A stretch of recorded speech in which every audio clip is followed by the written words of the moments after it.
અમદાવાદના નારોલમાં ક્રાઇમ બ્રાન્ચની મોટી કાર્યવાહી 400 કિલોથી વધુ ગાંજાનો જથ્થો કબજે કરાયો છે। મહારાષ્ટ્રના 2 આરોપીની ધરપકડ કરાઈ છે। ડુંગળીના જથ્થાની આડમાં ઝડપાયો છે ગાંજો। બોક્સમાં છુપાવેલો કરોડોનો ગાંજો કબજે કરાયો છે। ક્રાઇમ બ્રાન્ચે ગાંજા અંગે વધુ તપાસ પણ હાથ ધરી છે। તો કરોડોનો ગાંજો ઝડપાયો છે। નારોલમાં ક્રાઇમ બ્રાન્ચે કરી છે મોટી કાર્યવાહી। તો નારોલમાં ક્રાઇમ બ્રાન્ચની મોટી કાર્યવાહી, ગાંજાનો જથ્થો ઝડપી પડાયો છે। 400 કિલોથી વધુનો ગાંજો ઝડપાયો છે। મહારાષ્ટ્રના 2 આરોપીની ધરપકડ પણ કરવામાં આવી છે। તો ડુંગળીના જથ્થાની આડમાં ગાંજો છુપાવીને લઈ જતા હતા, પરંતુ આખરે પોલીસની નજરે આવી ગયા અને જથ્થો ઝડપાઈ ગયો છે, જેની કિંમત કરોડોમાં આંકવામાં આવી છે।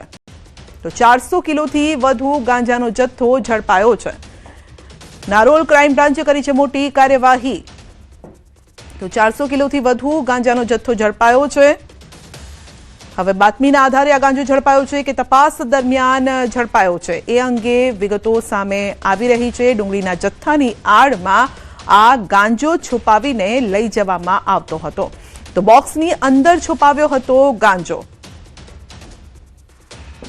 400 કિલોથી વધુ ગાંજાનો જથ્થો ઝડપાયો છે। મહારાષ્ટ્રના 2 આરોપીની ધરપકડ પણ કરવામાં આવી છે।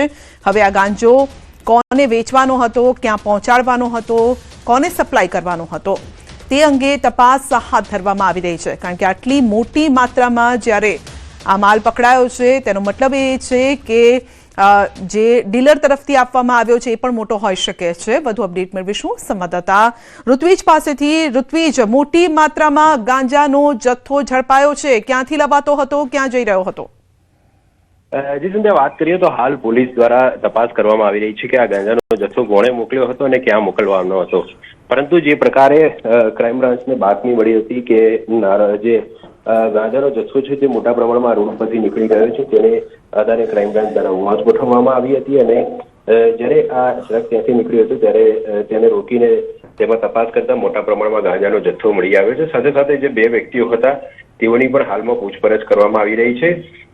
જે પ્રાથમિક તપાસમાં સામે આવી છે, બંને વ્યક્તિઓ છે પોતે મહારાષ્ટ્રના રહેવાસી હોવાનું જાણવા મળી રહ્યું છે, પરંતુ તે જથ્થો ક્યાંથી લાવ્યા હતા અને કોને પહોંચાડવામાં આવ્યો હતો, કોની સૂચનાથી લાવવામાં આવ્યો હતો, આ તમામ બાબતો છે તે તપાસ